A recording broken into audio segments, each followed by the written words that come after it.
எந்த அளவுக்கு போய்விட்டது உங்கள் பிரிவு? நெக்ஸ்ட் வீக் எங்களுக்கு டிவோர்ஸ் ஆர்டர் காப்பி வந்துருச்சு. அந்த டைம்ல என்னாச்சு, ஃபேமிலி சைட்ல இருந்து ஹஸ்பண்ட் கொஞ்சம் பிரஷர் போட்டாரு. ஆக்சுவலி ஃபேமிலி சைட்ல அவரு தான் ப்ராப்ளம் பண்ணாரு. திருப்பி அவங்களே வந்து எங்க ஃபேமிலி சைட்ல கொஞ்சம் கன்வின்ஸ் பண்ணாரு. எப்படியாவது அவளை ஒரு தடவை கூட்டிட்டு வந்து உட்கார மட்டும் வைங்க, நான் ஒரு தடவை பேசி பாக்குறேன் அப்படின்னு சொன்னாங்க. அப்பயுமே வந்து வெளியில எங்கன்னா பேசினா பிரச்சனை வருமோ அப்படின்ட்டு ஸ்ரீரங்கம் கோவில்ல தான் உட்கார வச்சாங்க. நான் என்ன வர சொல்றாங்க, எங்க வீட்டுல கால் பண்ணி வர முடியாதுன்னு சொல்றேன். லிட்டரலி நான் வந்து முடிச்சிட்டேன், இது வேண்டாம், நமக்கு இந்த லைஃப் வேண்டாம், அந்த ஒரு மைண்ட் செட்ல நாங்க செட்டில் ஆயிட்டேன் நான். அந்த டைம்ல என்னாச்சுன்னா அவங்க எல்லாரும் கூப்பிடுறாங்க, சரி ஓகே நம்ம போவோம், வேண்டாம் எனக்கு வேண்டாம், இந்த லைஃப் எனக்கு வேண்டாம். அவங்க என்ன பேசினாலும் சரி வேண்டான்ற ஒரே வார்த்தை மட்டும் தான் நம்ம வாயில வரணும். முடிவு பண்ணிட்டு தான் நான் போய் உட்கார்ந்தேனே. அவங்க பேசுறாங்க, அப்புறம் ஃபேமிலி சைட்ல இருந்து பேசுறாங்க. என் ஹஸ்பண்ட் வந்து அவங்க அப்பா இறந்தப்ப அழுதது. அதுக்கப்புறமா வந்து அந்த அன்னைக்கு அழுது நான் பார்த்தேன்.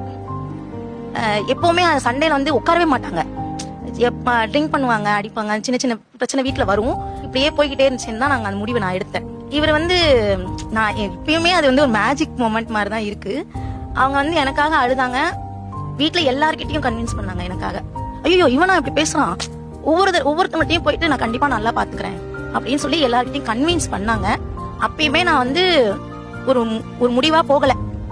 ஆனா நானும் நினைப்பேன், பிரிஞ்ச இந்த டைம்ல நினைப்பேன், ஏதோ நம்ம சூழ்நிலை இப்படி ஆயிடுச்சு, அவரும் சரி இல்லாம இருந்தாங்க, இப்ப நமக்கு வந்து அந்த நல்ல லைஃப குடுக்க ட்ரை பண்றாங்க, அது கொஞ்சம் ஏத்துக்கிட்டு தான் பாப்போமே.